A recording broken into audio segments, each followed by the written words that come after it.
வசந்த். இவங்க 4 பேருமே college friends. Software engineering முடித்த உடனே வசந்தோட வீட்டிலே சின்னதாக ஒரு சாஃப்ட்வேர் கம்பெனி ஆரம்பிச்சிட்டாங்க. பவியை தவிர 3 பேருமே இந்த ஆஃபீஸில் தான் தங்குவாங்க.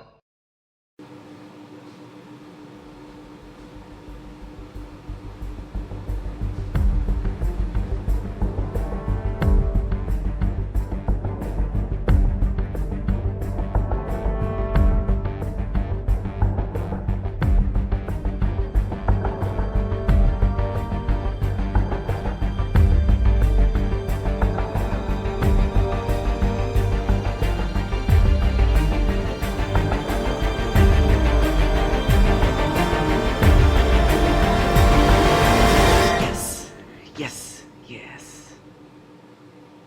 டேய் விவேக், இர அருண். டேய் என்னடா? மச்சான், நான் 1 மந்த்தாக ஒர்க் பண்ணிகிட்ருக்கேன்னு சொன்னல ஒரு ப்ராஜெக்டில். அதுக்கான ரிசல்ட் வந்துச்சு மச்சான். இது ஒரு அப்ளிகேஷன்.